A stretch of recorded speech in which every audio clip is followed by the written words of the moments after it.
Akkam jirtu kabajamtoota hordoftoota chaanalii keenyaa. Akkuma beekamu chaanaliin kun hospitaala keessan hospitaala simbirii isaaniitti yaalamtanidha. Odeeffannoo fayyaa simbiraan godhaaf dhiyaadhee argamee jira. Hanga xumura sagantaa keenyatti nu hordofaa affeerraa gooti. Tarii namoonni haaraa yoo dhuftan yoo jiraattan maamila ta'uudhaaf kaardii isin gaafannu sabskiraayib gochuudhaan akkasumas mallattoo bilbilaa tuquudhaan odeeffannoo isinii gadhiifnu yeroo yeroodhaan akkasiif galu gochuu dandeessu. Egaan kabajamtoota hordoftoota keenyaa sagantaa keenya guyyaa har'aatiin kan waliin ilaallu dhimma baay'ee irratti dubbatamuu qabuu fi sabni keenya gochuu qaba kan jedhu akkuma argitan waan baay'ee jedha.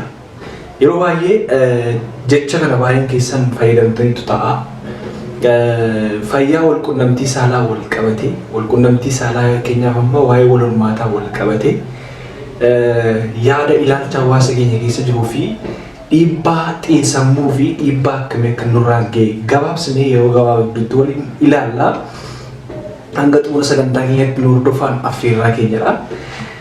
Egaan hordoftoota keenya akkuma beekamu fakkeenyaaf baay'een keessan beektu yeroo ijoollummaa taatanii turtanii yeroo ijoollee turtanis ta'e ammas maatiin keessan yookiin immoo achi darbaa dhufaadhaanii yeroo waa'ee wal quunnamtii saalaa sun waan baalagee jedhu. Fakkeenyaaf amma eebeluun waan baalagee hojjetee egeree waan baalagee hojjetee jenna jechuudha. Garuu wal quunnamtiin saalaa waan baalageedha.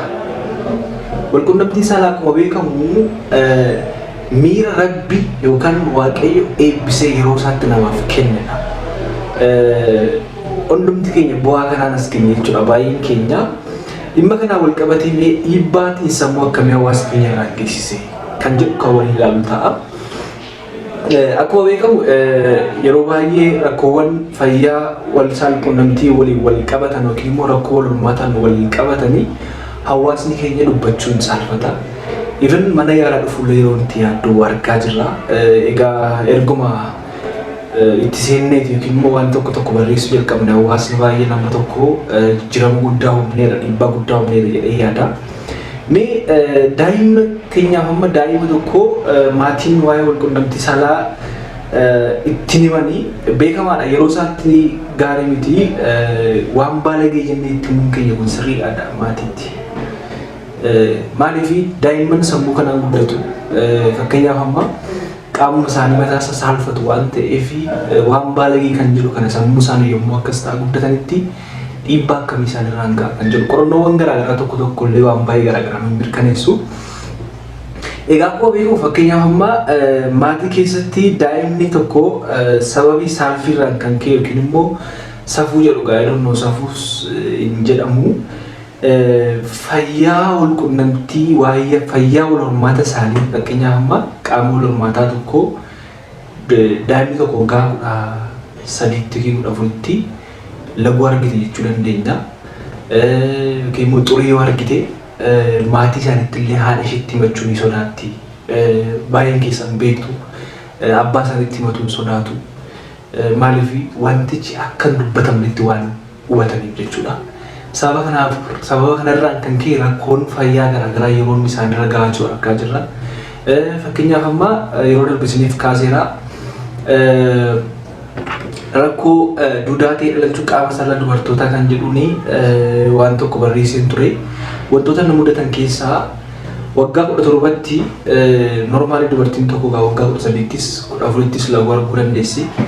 Mucaan kun ji'a ja'an dhukkubaa laguun argitu akka laguu argaa hin jirre beekti.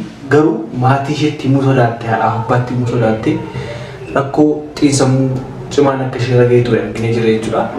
Kanaaf kun immoo rakkoo akkamii qaba kan jennu akkuma argaa jirtanii ijoolleen akka isaan maatiitti illee rakkina fayyaa wal hormaataan hojii wal qabatee jiru dubbanne godheera. Gama biraan fakkeenyaaf amma reep kan jennu yookiin immoo gudeeddiin irra ga'uu danda'a daa'imman irraa. Yommuu gudeeddiin irra ga'utti fakkeenya waggaa 10ttis ta'uu danda'a, dubartoota waggaa 12ttis ta'uu danda'a, waggaa 15ttis ta'uu danda'a. Dubbachuun sodaatu. Maaliif yoo qaamni isaanii saala isaanii miidhagee dubbachuullee yeroo isaan sodaatan jira.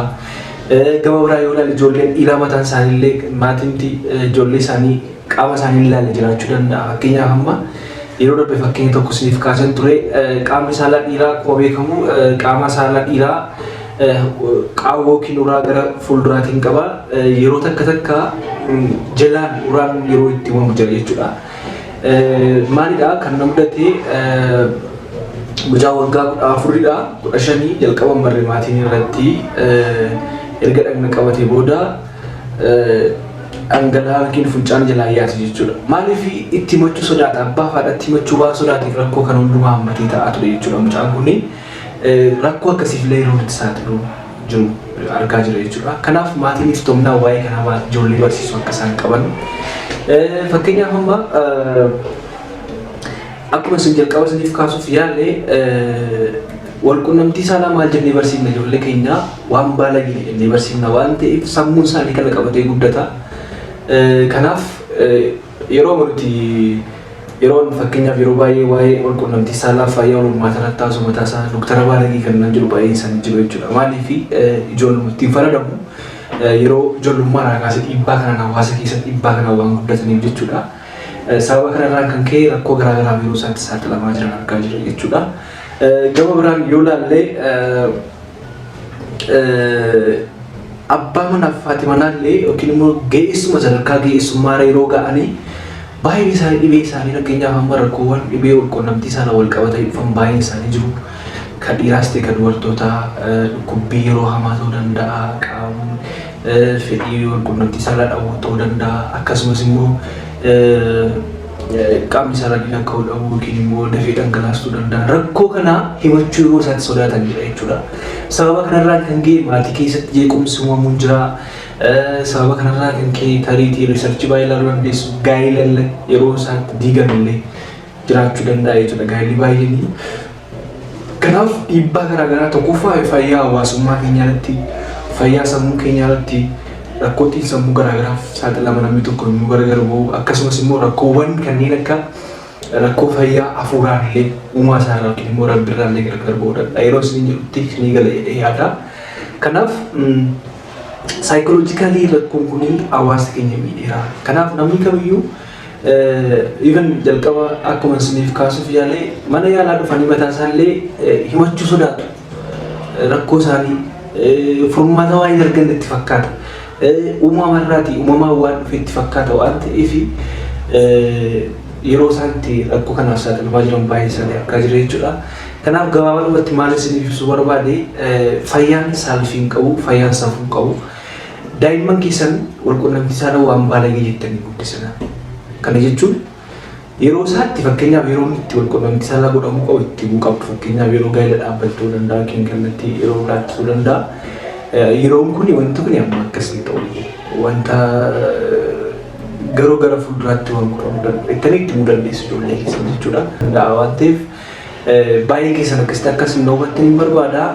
Fayyaan sammuu hin qabu, fayyaan saalfii hin qabu, fayyaan itiksii qaba. Yommuu itti waa'ee fayyaa wal hormaataa even qaama saalallee jedhamee dubbatamuu qabu akka riisarchiin tokko dubbatutti. Maqaama saalaa dhuftanii barsiisuu qabu. Qaama saalaa yeroo jennu kan dhiiraa fi dubartoota bal'aa waan ta'eef jechuudha. Gabaabumatti har'a waan isin qabadhee dhiyaadhe kana fakkaataa fayyaan sammuu hin qabu, saalfii hin qabu, fayyaan tiksii mataa isaa danda'e qaba. Baay'ee isin jaalladha, baay'ee isin kabajaa. Yoo isin jaallattan qofa subscribe, share godhaa.